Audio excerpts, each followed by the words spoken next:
Hello everyone, इस video में हम कक्षा 6 विषय हिंदी की कार्यपत्रिका 129 करेंगे। दिनांक है इसकी 9 दिसंबर 2021 और ये वर्कशीट आपकी पाठ्य पुस्तक रिमझिम के पाठ एक माँ की बेबसी से ली गई है। इस पाठ की लिंक मैं आपको डिस्क्रिप्शन में दे दूंगी। अगर आप इस चैप्टर को एनिमेटेड देखना चाहते हैं तो लिंक डिस्क्रिप्शन में है, ज़रूर जाकर देख लीजिएगा। बहुत इंटरेस्टिंग चैप्टर है जिसकी लिंक मैं आपको डिस्क्रिप्शन में दे दूंगी। ठीक है, तो नमस्ते प्यारे बच्चों, आशा करते हैं कि आप सभी स्वस्थ और खुश होंगे। और अगर आपने अभी तक हमारे चैनल को सब्सक्राइब नहीं किया तो ज़रूर कर दीजिएगा। ठीक है, आशा है आप सभी ने एक माँ की बेबसी कविता को ध्यान से पढ़ लिया होगा। जिन बच्चों ने नहीं पढ़ा इस कविता को, लिंक डिस्क्रिप्शन में है एनिमेटेड वीडियो की, आप जाकर देख सकते हैं। प्रश्न 1 है, कविता की इन पंक्तियों को ध्यान से पढ़िए और नीचे लिखे गए प्रश्नों के उत्तर दीजिए।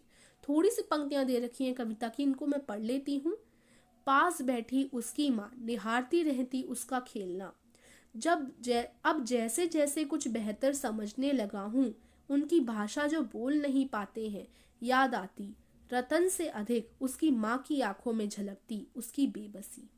ठीक है, अब प्रश्न 1 है, माँ रतन के पास बैठकर क्या करती होंगी। आंसर आप लिखोगे, माँ रतन के पास बैठकर उसका खेलना निहारती होंगी।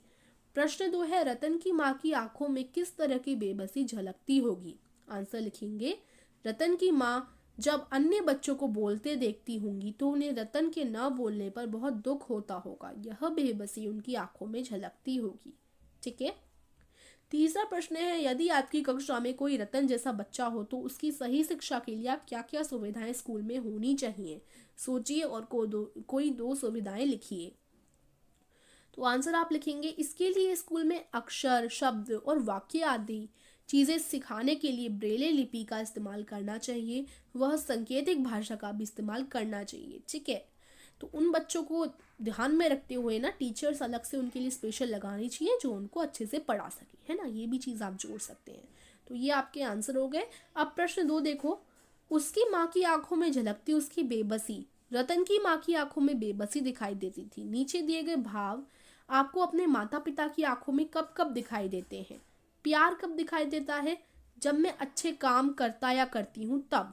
और चिंता कब दिखाई देती है अपने माँ बाप की आंखों में, मम्मी पापा की आंखों में, जब मैं गलत काम करता या फिर करती हूँ तब चिंता दिखाई देती है। ठीक है, तो इस तरीके से आज की वर्कशीट को आप पूरा कर सकते हैं। और अगर आप जीके क्विज खेलना चाहते हैं तो लिंक मैं आपको डिस्क्रिप्शन में दे दूंगी, आप जाकर ज़रूर देख लीजिएगा। और अगर आप एनिमेटेड वीडियो बनाना चाहते हैं तो कैसे बनाई जाती है उसके लिए भी मैं लिंक आपको डिस्क्रिप्शन में दे दूंगी। तो वीडियो को लाइक कीजिएगा, चैनल को सब्सक्राइब कीजिएगा। Thank you.